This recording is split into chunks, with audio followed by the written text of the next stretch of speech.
마곡사에서는 매주 금요일 날 이렇게 건강경 동송 하시는 분들이 이렇게 동참하셔가지고 이렇게 하십니다. 뭐 또 새로운 분들이 오셔서 또 새롭게 하기는 그렇고, 이제 건강경이 대충 뭐라는 거는 이렇게 한번 읽어드리는 게 나을 것 같다 이 생각이 듭니다. 건강경이라고 하는 경전은 부처님께서 29살에 출가하시고, 그죠? 35살에 깨치셔가지고 그때부터 80살까지 이제 수많은 법문을 하셨겠죠, 그죠? 그래서 수많은 법문이 이제 우리 뭐 해인사가는 8만대장경이라고 하는 지금 수많은 말씀들이 그렇게 계셨다는 거죠. 계셨는데 부처님께서 깨치고 나서 부처님 어떤 그런 진리의 말씀을 전하니까 알아듣는 사람이 별로 없어요. 그 이제 쉽게 얘기해서 화엄경 법문을 하니까 알아듣는 사람이 없어서 한 3, 7일 정도 하고, 그래서 안 되겠다 싶어가지고 부처님께서 이제 뭐 설화에는 그렇잖아요. 아니 그냥 나는 인멸에 들란다라고 이야기를 하니까 이제 범천이, 아니 우리 저기 있잖아요, 신자는 범천이 하늘에서 내려와가지고 그래도 그 연꽃의 비유를 들면서 뿌리는 진흙탕 속에 두고 줄기를 내지만 그 꽃만은 물들지 않는 그런 사람들, 그런 어떤 건기수승한 이들도 있지 않겠느냐. 그들을 위해서 법을 설해달라 해서 이제 3번을 청해서 이제 부처님 했다. 뭐 그런, 이건 설화적인 얘기고, 어쨌든 그 부처님의 말씀을 받아들일 아직 건기가 안 돼 있는 분들을 위해서 차차차차 그 인연을 이끄셨어요. 그래서 처음에 이제 암경 법문, 쉽게 이야기해서 이제 일체 모든 것들 우리가 보이고 들리고 느껴지는 일들이 다 있잖아, 그죠? 있는 이 현실의 삶 속에서 다 있는 것들, 이것들 보이는 것은 보이는 대로, 들리는 건 들리는 것대로 이렇게 그 내 마음 생각이나 감정들을 잘 제어해야 평안을 얻을 수 있다라는 말씀으로 이렇게 법문을 쭉 하시겠죠. 하시고 나서 또 이제 방등부, 그리고 이제 인연이 성숙했다 싶을 때 지금 이렇게 건강경이 포함되어 있는 대반야경 600권을 설하셨어요. 그래서 이제 부처님께서 이 대반야경을 21년 동안, 그러니까 40 몇 년 중에서 반을 이 건강경이 나오는 대반야경을 설하셨으니 얼마나 이 경이 수승하겠어요. 그래서 이 건강경은 이 단독으로 이렇게 떨어져 나와 있는 것이 아니고 원래는 그러니까 4처16회라고 그래서 이 건강경 대반야경 이 법문을 하기 위해서 4군데 옮기시고 4군데에서 설법을 하시고 16번을 모여서 이 건강경이 나와 있는 대반야경 법문을 들으셨는데 600권, 그 양이 방대해서 600권이나 되는 그 건강경 중에서도 우리가 이제 반야경 중에서도 건강경은 577권에 나오는 능단 건강분이라고 하는 그 한 챕터 한 부분이 건강경이 나오는 것입니다. 그래서 건강경은 일체 우리의 분별들, 생각, 망상들을 깨어 부수는 그런功能을 가지고 있다고 내가 저번 시간에도 말씀드렸어요. 왜 생각을 깨어 부셔야 되고 분별, 망상을 깨어 부셔야 되냐? 우리가 삶을 살면서 잘 분별하고 잘 분별해서 내가 좋은 것을, 내가 생각할 때 좋은 것을 취하고 내가 안 좋다는 것을 버리는 것이 이렇게 세상을 잘 살아가는 것인데 왜 부처님께서는 이 분별 망상이라 해서 자꾸 이렇게 깨부시라고 이렇게 말씀을 하셨느냐, 이제 그 부분에 대해서 이야기를 하고자 합니다. 그래서 그냥 뭐 처음 오신 분들도 있고 해서 너무 어려울 수 있으니까 예를 하나 또 들어야 되겠네요. 제가 이제 그 문경의 봉암사라고 하는 절에서 선원에서도 공부를 했었는데 그 김정옥 씨라고 백자장이 아주 이제 장인이 있어요. 그러니까 그때가 99년인가 그때 이제 겨울 동안글을 한철 살았는데 한철 사고 나면 해제비라고 하는 게 주는 게 있어요. 그때는 30만 원을 3개월 사니까 30만 원을 이제 약값하라고 주더라고요. 30만 원을 받았는데 바로 문경 그 근처에 김정옥 씨 이제 도자기 만드는 분이 아주 유명한 분이 있다고 그래가지고 가니까 그 한 세트에 그때 30만 원 달라고 그랬더니 3개월 동안 약값 이제 해제비 받은 걸 그대로 주고 닭이를 구해와가지고 선물했던 그런 기억이 납니다. 이제 제가 하고자 하는 얘기는 뭐냐면은 그 만약에 예를 드는 겁니다. 그 장인이 김정옥 씨 이제 그 장인이 이 도자기를 그 백자 장이거든요. 무형문화재 뭐 그런 무슨 아주 유명한 사람입니다. 이제 이렇게 장인이 이렇게 흙으로 가지고 이렇게 그릇을 구워서 이렇게 이제 뭐 작품을 하잖아요. 한날은 지금 가족 보살님이 아니 지금 그 밤에 이제 뭐 이렇게 예를 든 겁니다. 그 집에 화장실이 없는 게 아니고 아니 밤에 겨울인데 밖에 나가서 이제 오줌 누기도 그러니까 그럼 영감 그러면 요강 하나 이렇게 만들어 보라고 또 이제 만화님 시키니까 또 만들겠지 그죠? 요강을 하겠다 만들어 뚜껑까지 있는 걸 잘 만들겠지. 요강 모르신 분 없잖아요. 만들겠지. 또 그래 있는데 집에 이제 애가 아이고 우리 그 강아지 밥그릇이 없어진 누가 어떻게 했는지 없는데 밥그릇 하나 만들어 달라고. 그래서 또 그 장인이 이렇게 흙으로 이렇게 밥그릇을 하나 만들었어요. 또 어느 지나가던 스님이 아유 그러면 내가 요즘 이렇게 절에 그 내 방에 모실 불상을 하나 만들었으면 좋겠다. 만들어 주시오. 또 불상을 하겠다 만들었더니 우리는 어떻습니까? 똑같은 흙으로 똑같은 사람이 그 사람이 그 장인이 뭐 이렇게 작은 것은 소리하고 큰 것은 정성을 주고 그렇게 할 사람은 아니잖아요. 장인이라고 하는 건 자기 정성 그대로 다 만드는 게 장인이잖아요. 그런데 우리는 그 불상의 모양을 보고 불상에서는 절을 하고 기도를 하고 경건하다 이거는 장엄하다 뭐 이렇게 해서 모십니다. 근데 요강단지는 어떻습니까? 처음 만들어 깨끗한 거지 뭐 괜히 좀 불편한 것 같아서 저 한쪽에 밀어놓잖아요, 그죠?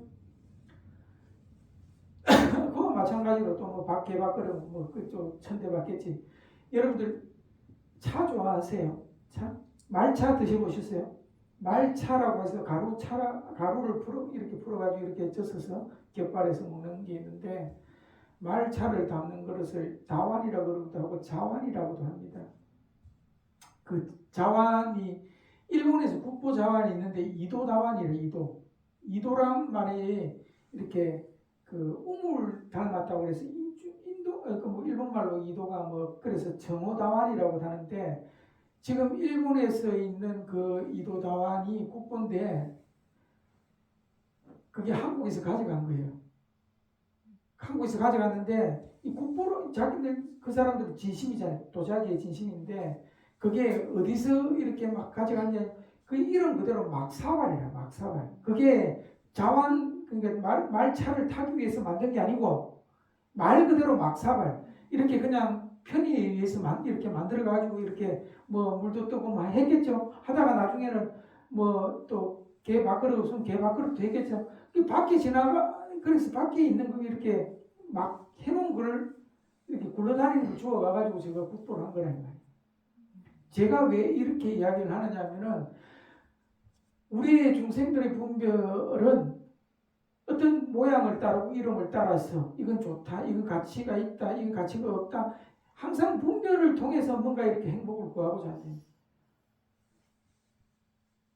근데 그 분별이라고 하는 것이 영원히 어떤 그런 실체적인 어떤 진실한 것들을 이렇게 구하고 있는가 하는가 그 물음이 불교의 물음입니다. 내가 지금 원하고 내가 바라고 있는 뭔가 간절한 것이 그 정말 진실한 것인가 되돌아보도록 하는 게 불교의 어떤 그런 가르침인데 우리의 어떤 분별은 이렇게 나누어 놓는데 이게 좋은 거, 싫은 거, 맛 옳은 거, 그런 거 늘 이걸로 그냥 세상을 살아가고 이것으로 내 행복을 구하기 때문에 영원히 계속 한시도 조용할 날이 없다 이 말이에요. 내가 분별한 어떤 것이 내가 가지고 싶은데 이거 가지고 싶은데 내가 형편이 못 가지면 형편이 안 돼서 못 가지면 괴롭잖아요. 가지고 싶어서 늘 마음속에 있겠지. 가졌더라도 이게 행복하냐 이 말이에요. 가졌더라도 잃어버릴지 모르기 때문에 늘 불안하다 이 말이에요. 그잖아요. 잃어버리면 또 좌절하는 거고. 그래서 우리가 지금 이 분별망상으로부터 이 생각으로부터 이 모양 들리는 모양 또 보이고 들리는 어떤 그런 소리와 모양에 늘 끌려다니면서 좋고 싫고를 늘 반복하는 삶 속에 살고 있는데 그게 진실한 건가 진실하지 않는가를 늘 이렇게 되묻는 것이 불교에서 말하고 있는 그 어떤 수행일 수가 있다 이 말이에요. 그래서 건강경에서는 우리 중생의 일체의 분별을 깨는 것으로부터 분별로부터 자유로워져야 내가 진짜 평안할 수 있다라고 하는 얘기를 하고 있다. 여러분들 만약에 예를 또 한 가지 더 들면 꿈속에서 내가 보살님하고 만났다 이 말이에요. 꿈속에서 만났는데 꿈속에 나도 있고 보살님도 있다 이 말이에요. 그래서 오래간만에 만나서 내가 대추차도 한 잔 사드렸다 이 말이에요. 그러면 따뜻한 대추차 먹다가 혀가 튀었다. 예를 들어서 꿈속에 나도 있고 꿈속에 보살님도 있고 꿈속에 마셨던 대추차도 있는데 진짜로 보살님이 있냐 이 말이에요. 다시 얘기해서 꿈속에 내가 손을 들었다 이 말이에요. 그럼 손이 든 거냐? 꿈속에서 내가 봤다. 보살님을 봤다. 꿈속에서 봤다면 눈이 본 거냐 이 말이에요. 꿈속에서 들었다 이 말이에요. 보살님 이야기하는 것들 꿈속에서 들었는데 들었다는 것이 귀로 들은 거냐 이 말이에요. 귀로 들었겠습니까? 꿈속에서 마셨는데 입이 마신 거냐 이 말이에요. 전부 다 꿈 한바탕이 일 아니냐 이 말이에요. 그냥 꿈을 떠나지 않았다 이 말이에요. 온갖 일이 다 있었다 이 말이에요. 다 있지만 본래 아무 일도 없었죠. 우리의 삶이 다르지 않다라고 하는 게 건강경 얘기다. 일체유의법, 영웅한법. 일체유의법이라는 건 생멸하는 법. 일체 보이고 들리고 느껴지는 이 모든 것이 생긴 것은 다 사라지게 되어 있는 일체 보이는 이 현상계들은 다름 아닌 이게 변하는 것들이고 변하는 것들은 의지할 바 못되고 의지할 바 못되는 것은 허망하고 허망한 것을 꿈과 같고 헛개비 같다라고 이야기를 합니다. 그러면 이 허망한 가운데서 그냥 허망하기만 하느냐 이 말이에요. 허망한 가운데서 허망하지 않는 진실이 있다 이 말이에요. 건강경에는 공이라는 글자 한마디도 없으면서도 그 공사상을 대변하는 가장 중요한 경전이기도 하다 이 말이에요. 왜냐하면은 일체 드러나 있는 이 진실, 이 드러나 있는 이 현상계는 내 마음의 어떤 진실한 이 거울 속에 비춰져 보이는 것들이다라고 하는 것이다. 그냥 우리가 이걸 보살 이것을 이게 이 실체라고 하는 그 근거를 어디에 두냐? 내가 직접 봤다니, 그잖아요. 내가 직접 만졌잖아요. 그러니까 보고 만진다 하더라도 이게 내가 봤다 하더라도 이걸 내 눈에 넣어가지고 이걸 국에서 내 눈에 넣어서 보는 것이 아니겠죠. 그 말이 뭐냐면은 내가 봤다는 것은 이 사물이 내 망막에 맺혀가지고 시신경을 통해서 이렇게 전기작용으로 내가 무엇이다 할 수도 있잖아요. 그런데 여기서 우리가 있을 수 있는 게 내가 눈이 뭐 나쁘다든지 뭐 더굴놀이에서 누구처럼 정록 생명이면 제대로 못 볼 수도 있는 거 아니에요. 똑같이 우리 본다는 것은 내 마음에 비춰진 것들이에요. 만진다고 하는 것도 내가 만져봤으니까 있는 실체지라고 하지만 어떤 사고로 이렇게 팔이 없는 사람이 그 팔이 없는 부분이 아픈 통증을 느끼거나 간지럽다고 하거든요. 그게 환지통인가 뭐 하는데 일체로 우리가 경험하고 있는 이 자체도 사실은 어떤 실체, 어떤 객관적인 실체가 있어서 내가 그것을 경험하는 것이 아니고 일체 모든 것이 다 내 마음에 비추어져 드러나 있는 것을 내가 인식하는 것일 뿐이다 이 말이에요. 꿈속에서도 분명히 돌은 딱딱하고 불은 뜨겁다 이 말이에요. 분명히 내가 맞아 넘어지면 무릎 깨지고 아프다 이 말이에요. 일체 내가 다 경험하지만 사실은 그 경험이 온전한 것이냐 이 말이에요. 왜 이런 얘기를 하느냐면은 우리 현실 삶 속에서 이 모든 지금 방금 이야기했던 것처럼 꿈속에서 팔을 들어도 팔이 든 게 아니잖아요. 일체 꿈 한바탕의 일이잖아요. 지금 여러분들 지금 눈이 본다고 생각하시겠죠? 귀가 듣는다고 생각하시겠죠? 손이 만진다고 생각하시겠죠? 그런데 방금 숨 떨어진 사람이 눈이 있고 귀가 있고 입이 있어도 보고 듣지 못한다면 그렇다면 보는 게 눈이 아니겠죠? 아니겠어요? 모르겠습니까? 무슨 말인지? 그러니까 마음이라고 이름 붙이는 것도 사실은 뭐 우리가 마음이라고 이야기를 하는데 진실한 내가 보겠지, 그죠? 보는 게 내가 아닐 거냐, 그죠? 눈이 보는 게 아니겠지, 그잖아요. 실제는 눈이 있지만 못 보잖아요. 이 보는 게 진짜 내겠죠, 그죠? 안 그러겠어요? 그러니까 그 나라고 하는 것을 뭐 여러 가지 이름이 붙어 있어요.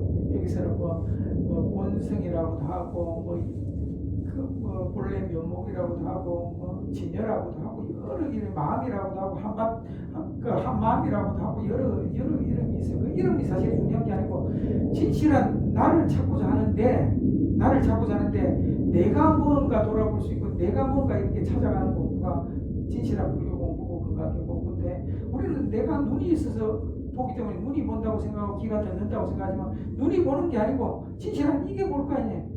뭔지 모르지만 이게 보고 이게 듣는다 이 말이에요. 그렇다면은 그걸 이제 우리가 일반적으로 마음이라고 참한 마음이라고 하는데 여기서 내가 떠나 있는 적이 어디 있냐 이 말이에요. 내 마음이 소외되고 내 마음을 떠나 있는 적이 어디 있냐. 마음 지금 여기 내 마음이 없었던 적이 있냐 이 말이에요. 내가 아닌 적이 있냐 이 말이에요. 늘 이 진실 속에서 살고 있으면서 내가 누군지도 모르고 그냥 보이는 데 들리는 데 끌려다니는 게 중생의 모습이다. 그러니까 나를 찾는 공부. 우리는 늘 생각 속에서 뭐 이렇게 이게 맞다 틀리다 하는 이 생각을 나로 삼고 육신의 몸을 나로 삼으면서 살아가기 때문에 우리가 늘 이 육신의 몸이 이게 병들고 늙으면 괴롭다.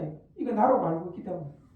그러나 이게 내가 아니라고 이야기하기는 그렇잖아. 지금 시간이 조금 더 길어지지만 잠깐만 한마디만 더 하면은 우리가 볼 수 있고 들을 수 있고 느낄 수 있고 알 수 있는 것이 나일 수 있겠나 이 말이에요. 알 수 있는 건 다 대상이잖아요. 대상 경계잖아요. 무슨 말이냐면은 보살님 안경 끼고 있잖아요. 내 안경 그러잖아요. 그죠? 내 안경. 안경은 내가 아니겠죠. 내 양말 그러잖아요. 내 양말. 양말은 내가 아니겠죠. 내 책상 그러잖아요. 책상은 내가 아니겠죠. 내 옷 그러잖아요. 옷은 내가 아니겠죠. 방금 안경, 양말, 책상, 옷 공통되는 게 뭐예요? 다 알 수 있는 거, 내가 볼 수 있는 거, 다 느낄 수 있는 거잖아요. 왜냐면 그건 대상이잖아요. 내가 아는 대상이잖아요. 그러니까 나는 눈이 눈을 보지 못한다고 말하는 것처럼 나는 알 수가 없잖아.